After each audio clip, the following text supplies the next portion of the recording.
असावीच लागते, त्याबद्दल शंका नाहीये. रायगड हत्याकांडातील सर्वात मोठी अपडेट समोर येते. पल्लवी मोरेच्या मारेकऱ्याचा फोटो लोकशाही मराठीच्या हाती लागलाय. नराधम अनीस मोहम्मद खान मालदारचा फोटो समोर आलाय. रायगड जिल्ह्यात झालेल्या भीषण हत्याकांडानं संपूर्ण महाराष्ट्रात तीव्र संताप व्यक्त होत आहे. अद्यापर्यंत या प्रकरणातील आरोपी गजाआड झालेला नाही. रत्नागिरी जिल्ह्यातील तळवडे या गावातील अनीस मोहम्मद खान मालदार या 38 वर्षीय सराईत गुन्हेगारानं हे निंदनीय कृत्य केल्यानं त्याच्या नावानं गुन्हा दाखल आहे. यापूर्वीच लोकशाही मराठीनं तो कुठे राहतो त्याची गुन्हेगारी पार्श्वभूमी दाखवली होती आणि आज त्याचा फोटो समोर आलाय. पल्लवी मोरे या पीडितेच्या बहिणीसोबत संवाद साधलाय लोकशाहीचे प्रतिनिधी भारत गोरेगावकर यांनी. रायगड जिल्ह्यातल्या लोणेरे येथील ओमकार रेसिडेन्सी या लॉजवरती एका 22 वर्षीय तरुणीला बोलवण्यात आलं. आधी लैंगिक अत्याचार झाले आणि त्यानंतर धारदार शस्त्राने तिची निर्गुण हत्या करण्यात आली. दुर्दैवी तरुणीचं निर्गुणपणे हत्या करण्यात आली. आता तिच्या निवासस्थानी आहोत. तिची बहीण आता आपल्या सोबत आहे. आपण तिच्यासोबत संवाद साधणार आहोत.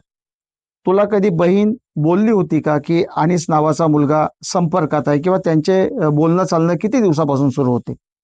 मला त्यांनी नाही सांगितलं की संपर्कात मध्ये आहे म्हणून. तिचा आणि त्याचा कॉन्टॅक्ट चालू आहे म्हणून. आणि आमची गोरेगावची यात्रा होती, त्याच्यामध्ये मी त्याला पाहिलेलं. रविवारी ती 11 वाजता गेली घरातून. सांगून गेली की मार्केटला जातीये, मार्केटला सामान आणायला चालली. मम्मीकडून पैसे वगैरे घेऊन गेली.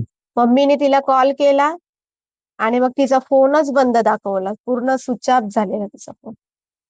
तू आता सांगितलंस की अनीश तुम्हाला गोरेगावच्या एका यात्रेमध्ये दिसला होता.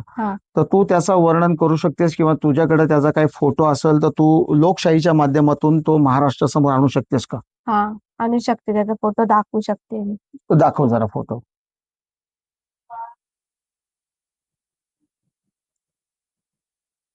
हाच आहे तो? हा, हाच आहे तो. आपण आता जो या दृश्यांमधनं पाहिलात, हा जो फोटो आपण पाहिलात, हा ज्या दुर्दैवी पीडित तरुणीची निर्घुणपणे हत्या करण्यात आली तिच्याच बहिणीने दिलाय. त्यामुळे आता या फोटोच्या आधारावरती पोलीस या फोटोत दिसणाऱ्या इस्मापर्यंत किती कालावधीत पोहोचतायत आणि त्याला कधी पकडतायत हे पाहणं महत्वाचं राहणार आहे. व्हिडिओ जर्नलिस्ट ओम गोरेगावकर सह भारत गोरेगावकर, लोकशाही मराठी, रायगड. बातमी राजकीय वर्तुळातून विधान परिषदेसाठी इच्छुक असल्याच्या चर्चा सुषमा